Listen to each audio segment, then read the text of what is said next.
If you're in the market for a dishwasher or a fridge, you'll soon be paying more, thanks to U.S. tariffs. CBC News and Radio Canada have learned that Canada and the United States are making progress towards some sort of trade and security agreement that could include Canada joining the Golden Dome. The U.S. and Canada have certainly intensified negotiations in recent weeks around an economic and security pact. Since the moment Trump's 50% tariffs kicked in, U.S. aluminum prices have soared 54%. Now trading at $1,225 above global benchmarks, the steepest premium since World War II. And it's not just the metal markets that are melting. 3 out of 4 cans on American grocery shelves rely on imported steel, now taxed at punishing rates. The result? Food can prices are up 9 to 15%, or about 30 cents per unit. And it doesn't stop there. Over 20,000 U.S. jobs in the canning and packaging sector are now at risk as manufacturers scramble to absorb skyrocketing input costs. This isn't a price blip, this is a supply chain quake, and it's only the beginning. President Trump's 50% tariffs on all imported steel and aluminum came into force, doubling the already steep 25% rates imposed under Section 232. Only one ally was spared, the United Kingdom, which negotiated a temporary exemption through July 9th while trade talks continued. For everyone else, Canada, Mexico, and the European Union, there were no warnings, no grace periods, just economic shock. Canada was blindsided and furious. This wasn't just another policy scuffle. It was a direct hit to the lifeblood of Canada's industrial exports. More than 50% of America's aluminum and nearly 2/3 of its primary steel comes from north of the border. Overnight, all of it became significantly more expensive. Canadian Prime Minister Mark Carney and Ontario Premier Doug Ford didn't hold back. Ford, who governs the province that supplies electricity to over 5 million Americans in New York, Michigan, and Minnesota, issued a thinly veiled threat. If Washington kept escalating, Canada might flip the switch on cross-border power exports. In short, this wasn't going to be a polite trade disagreement. This was turning into economic trench warfare. Mexico, too, is scrambling for cover. Facing the same 50% tariffs, Mexico is in emergency talks with U.S. officials, trying to negotiate a quota-based exemption that would allow a certain volume of steel and aluminum to enter at reduced rates. The stakes are high. Mexico has become a major hub for car manufacturing, and without access to competitively priced metal, its entire supply chain is at risk. Companies are warning of production slowdowns and higher vehicle prices in both countries. Then there's Europe, quiet but calculated. The EU hasn't fired back with tariffs yet. But behind closed doors, officials are preparing a different kind of counterpunch.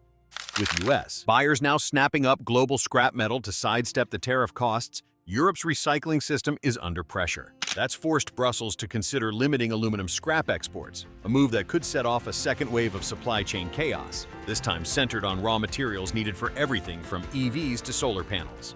So while the headlines may focus on steel and aluminum, what's actually happening is deeper, more dangerous.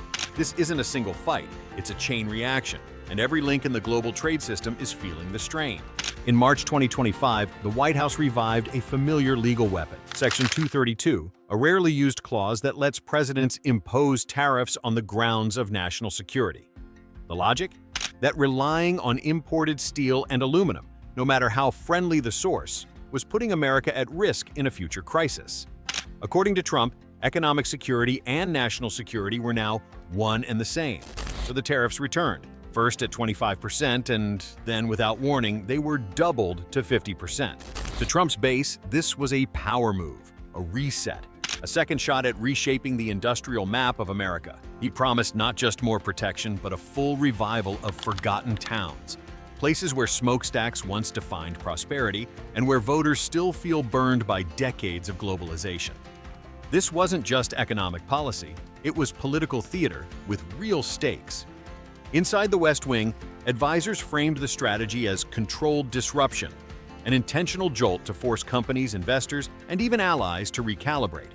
Tariffs, in their view, weren't just taxes, they were tools to pressure change, push manufacturers to build local, force Wall Street to reinvest at home, and squeeze foreign producers out of critical supply chains.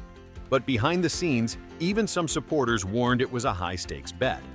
Because while steel and aluminum might be foundational, they are also deeply embedded in every major industry: housing, aviation, autos, food, energy. Disrupting the flow of metal wasn't just about protecting one sector. It meant tampering with the base materials of the entire economy. And the bigger gamble? That the U.S. could withstand the shockwaves alone. That's what makes this moment different from past trade spats. This isn't a tit-for-tat over washing machines or solar panels. It's a strategic reset, built on the belief that short-term pain will create long-term resilience. But for now, the pain is real, and it's rippling outward faster than Washington can spin it. Now the shockwaves are showing up everywhere, from the price of a new home to the speed of a wind turbine installation. Across the US, industries that once took cheap metal for granted are now scrambling to stay afloat. In construction, the numbers are sobering. The National Association of Home Builders reports that higher material costs, especially for steel frames and aluminum fixtures, are now adding $10,900 to the average new home. That's not a luxury tax. That's a barrier to entry for millions of first-time buyers already stretched by interest rates and inflation. The auto industry is facing its own squeeze. With 30–40% of vehicle components made from imported steel and aluminum, the new tariffs have jacked up input costs almost overnight. Automakers like Ford and GM saw their stock dip within days of the announcement, signaling market fears that higher sticker prices are now unavoidable. It's not just about the body of the car. It's brake systems, battery housings, engine parts, all of which now carry a 50% cost burden before they even reach the assembly line. In aviation, the turbulence is just beginning. Delta Airlines has already warned it may need to delay aircraft deliveries as tariffs on imported engine parts and fuselage materials push costs skyward. With millions of summer travelers booking flights, higher fares may be just around the corner, passed directly from airplane manufacturers to airline seats. The renewable energy sector isn't escaping either. Steel and aluminum are core ingredients in solar panel mounts, wind turbine towers, and battery enclosures. As prices rise, energy developers are reporting project delays and shrinking margins. In a year when the U.S. is trying to accelerate its green transition, tariffs are now dragging clean energy backwards. And while U.S. industries struggle to adapt, other nations are racing to capitalize. The UAE and Bahrain, once minor players, have expanded their metals exports, redirecting supply to Europe and Southeast Asia. Brazil has reimposed tariffs and quotas to protect its own producers, while Turkey is shifting exports toward emerging markets. Even China, instead of retaliating, is flooding Europe with aluminum scrap, reshaping global recycling chains and weakening the U.S. position further. What was supposed to make America more independent is instead pushing allies to diversify away from the U.S. market. And the more this plays out, the clearer it becomes. The cost of going it alone may be far greater than anyone inside the White House predicted. Not everyone is losing, but even the winners are watching their gains with one eye open. In the short term, U.S. steelmakers are riding high. Stocks for domestic giants like Cleveland-Cliffs jumped over 25% in the days following the tariff hike. Investment is flowing into electric arc furnaces and upgraded smelters, with promises of cleaner, faster, and more self-sufficient production. The message from Washington is clear. This is industrial revival, American style. But look past the headlines, and the cracks start to show. The same tariffs boosting steel profits are squeezing everyone else, from automakers to home builders. Rising input costs are driving up inflation, eroding real incomes, and threatening to choke off consumer demand. For industries that can't raise prices fast enough, profit margins are disappearing. Even the industrial build-out comes with risks. Analysts warn of overcapacity, especially if domestic steel ends up priced out of global markets. And if the U.S. becomes too reliant on expensive tariff-protected inputs, competitors in Southeast Asia and Latin America could seize the advantage, offering cheaper goods to global buyers and undercutting U.S. exports. So yes, steel mills are winning, for now. But across the economy, others are paying the bill. And the longer this goes on, the harder it becomes to separate protection from self-inflicted pain. As the dust settles, it's no longer just a trade dispute. It's a global reckoning.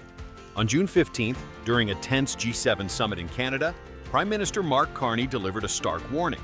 If the U.S. keeps doubling down on unilateral tariffs, it risks isolating itself from the very alliances it once led. For the first time in years, the group refused to issue a joint communiqué, a diplomatic red flag that says more than words ever could. Canada isn't backing down, it's fighting back. In a sweeping retaliation campaign, Ottawa has begun excluding American firms from infrastructure tenders, shifting federal contracts to use only domestic steel and aluminum, and reimposing tariffs on U.S. electricity, auto parts, and food exports. It's not just policy, it's a message. Canada will not play second fiddle in a trade war it didn't start. Meanwhile, the European Union is watching and preparing. So far, Brussels has kept its responses quiet, favoring diplomacy over escalation. But EU officials are signaling readiness to act, especially if US metal buyers continue to distort European scrap markets. Sectors like pharmaceuticals and industrial chemicals are now on the watch list for possible countermeasures. This is no longer a story about steel. It's a power struggle over who gets to set the rules of global trade. And America's gamble, to go it alone in the name of national strength, may come at the cost of losing global trust and possibly long-term economic influence. So now the question turns to you. Do these tariffs truly protect American workers? Or are they just driving prices higher for everyone else? How much more are you willing to pay for your groceries, your car, your next flight, just to support the idea of American-made steel? Because this trade war isn't playing out in Washington press rooms. It's playing out on your receipts, your mortgage, your daily life. And as the consequences ripple outward, one thing is clear. The real cost of America first might be paid by Americans themselves.